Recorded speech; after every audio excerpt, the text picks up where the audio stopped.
మంచిర్యాల జిల్లా బాల గురజాల గ్రామ పంచాయతీలో శ్యామలత ప్రమాణ స్వీకారం చేయడం జరిగింది.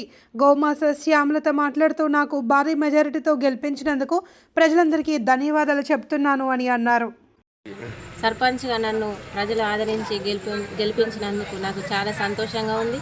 వాళ్ళు మా మీద నమ్మకం ఉంచుకొని మేము ఊరికి అభివృద్ధి చేస్తామని మా మీద ఒక నమ్మకంతో మమ్మల్ని ప్రేమించి ఆదరించి మాలగుర్జాల గ్రామ పంచాయతీలో సర్పంచ్గా ఎన్నుకోవడం నాకు చాలా సంతోషకరం.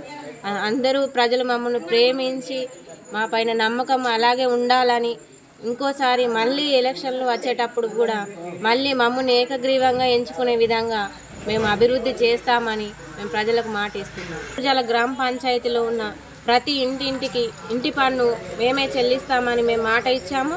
ఇది వరకు కూడా మేము మేనిఫెస్టోలో తెలపడం జరిగింది.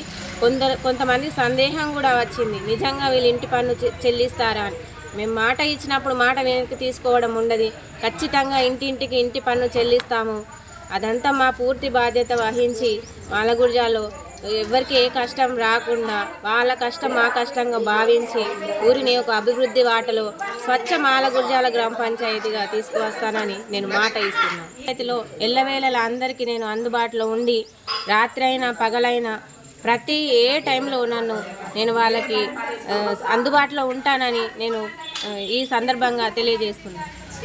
మంచిర్యాల జిల్లా బెల్లంపల్లి మండలం మాలగుర్జాల గ్రామ పంచాయతీ సర్పంచ్ అభ్యర్థి గోమాస శ్యామలత శ్రీకాంత్ గారు భారీ మెజార్టీతో 35 సంవత్సరాల సిపిఐ సిపిఎం కంచుకోటను బద్దలుగొట్టి 213 ఓట్ల భారీ మెజార్టీతో గెలుపొందడం జరిగింది. మేము ఈరోజు మా ప్రమాణ స్వీకార బాధ్యతలు స్వీకరించిన రోజు నుండి మేము ఇచ్చిన వాగ్దానాలలో ఇంటి పన్ను పూర్తిగా మాలగుర్జాల గ్రామ పంచాయతీ మరియు రంగపేట గ్రామంలోని అన్ని ఇండ్లకు ఇంటి పన్ను మేమే చెల్లిస్తామని ఈ సందర్భంగా తెలుపుతున్నాము. అంతేకాకుండా విద్య ఆరోగ్యంపై ప్రత్యేక దృష్టి సారించి పారిశుద్ధ్యం, వీధి దీపాలు, రోడ్డు పైన ఉన్న పశువులు ఇతరత్ర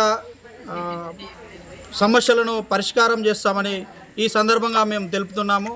మాకు ఈ అవకాశం ఇచ్చిన మాలగుర్జాల గ్రామ పంచాయతీ ప్రజలందరికీ ధన్యవాదాలు తెలుపుతున్నాము. 10 సంవత్సరాల బీఆర్ఎస్ పరిపాలన, అంతేకాకుండా ఇక్కడ 35 సంవత్సరాల నుంచి కమ్యూనిస్టులు ఇక్కడ ఎటువంటి అభివృద్ధికి నోచుకోలేదు. ఇప్పుడు గౌరవ ముఖ్యమంత్రి వర్యులు రేవంత్ రెడ్డి గారు, బట్టి విక్రమార్క గారు మరియు గౌరవ శాసనసభ్యులు గడ్డం వినోద్ గారి సహకారాలతో మా మాలగుర్జాల గ్రామ పంచాయతీని మా అభివృద్ధి ప్రదంలో ముందు ఉంచుతామని, అంతేకాకుండా స్వచ్ఛ మాలగుర్జాలగా తీర్చిదిద్దు